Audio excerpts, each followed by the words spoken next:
राजस्थान के गांव में हम गए। मेड़ते में कथा हो रही थी। मेड़ते जो मीराबाई का जन्म स्थल है, वहां से गांव में गए। वहां एक पुराना स्थान है राम स्नेही परंपरा का। लगभग 150-200 वर्ष पूर्व एक संत वहां हुए।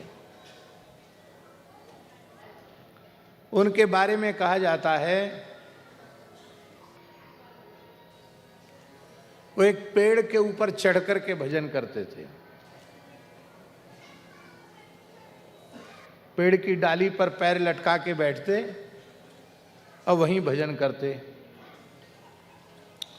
और नीचे झील थी, तालाब। तैरना उनको आता नहीं था, इसलिए वहां पैर लटका के बैठ के भजन करते थे कि मरने के डर के मारे नींद नहीं आएगी।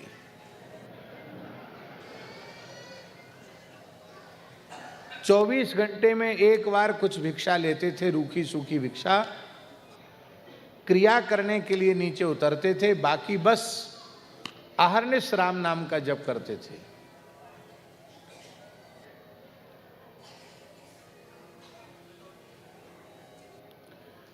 छह महीना हो गए उनको इस तरह से। 6 महीने में 1 मिनट नहीं सोए वो। कितने महीने?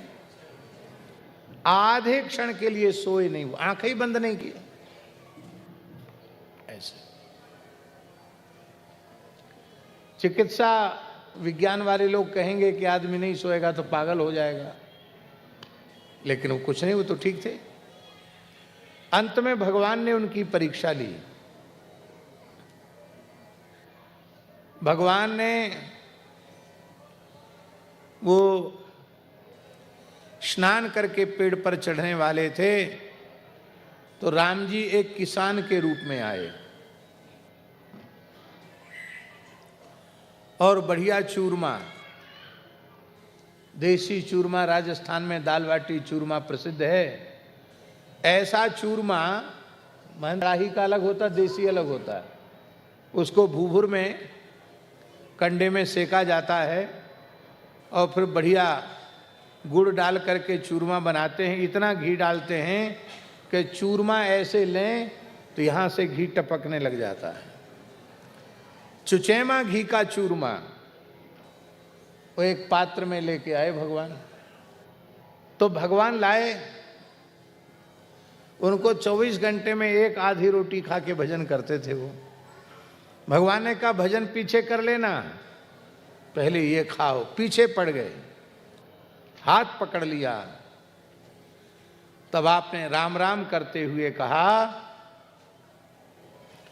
कि हम चूरमा खाने के लिए साधु नहीं बने। तब किस लिए बने साधु? बोले रघुनाथ जी का दर्शन करने के लिए साधु बने हैं। इतना सुनते ही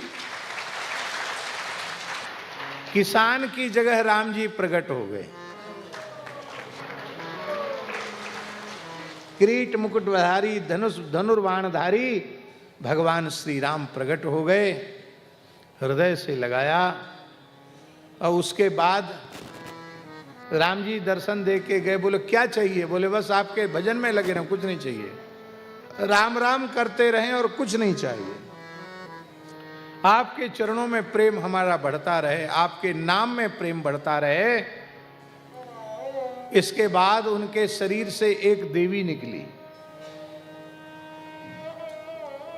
उन संत के शरीर से एक देवी निकली और बहुत जोर से चिल्लाई, नहीं आऊंगी, नहीं आऊंगी, नहीं आऊंगी, नहीं आऊंगी, कभी नहीं आऊंगी।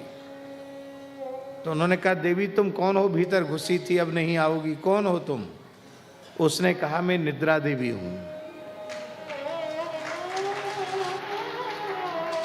मैं बड़े बड़े लोगों को अपने अधीन कर लेती हूं, पर 6 महीने तक मैं लगातार प्रयत्न करती रही कि एक क्षण के लिए झुपकी आ जाए, लेकिन धन्य है तुमको झुपकी नहीं आई और अब मैं तुम्हारे पास कभी नहीं आऊंगी। तो हमने सुना है कि वे संत जीवन में कभी सोए ही नहीं।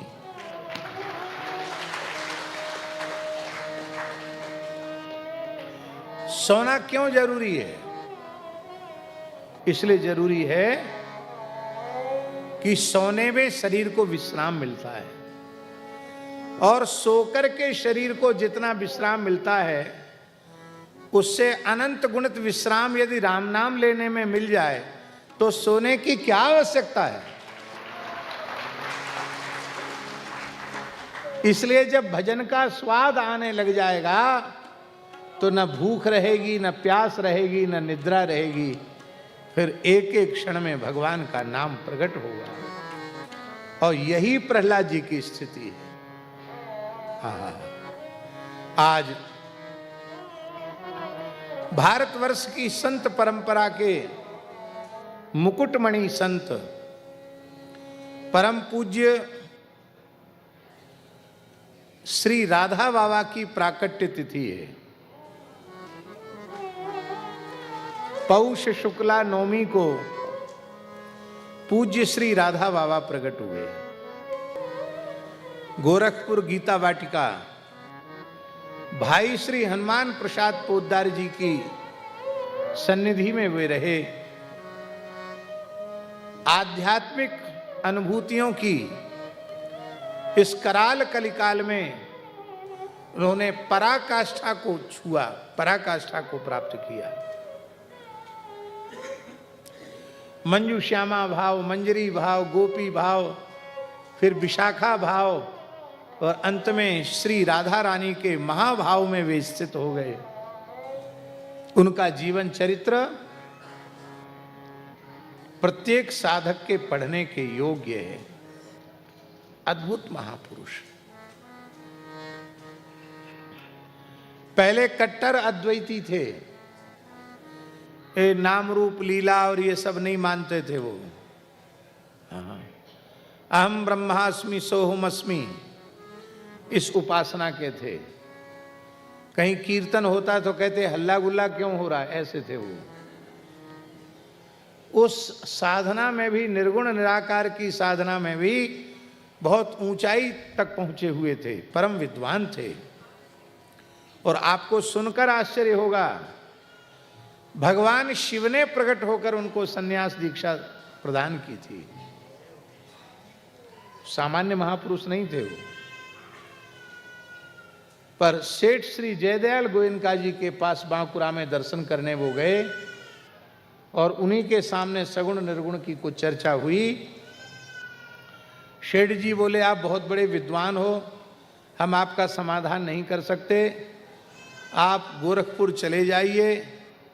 गीता वाटिका में भाई श्री हनुमान प्रसाद पोद्दार जी हैं जो कल्याण पत्रिका का संपादन करते हैं, वे बहुत अच्छे भक्त हैं, उनसे आप चर्चा कीजिए।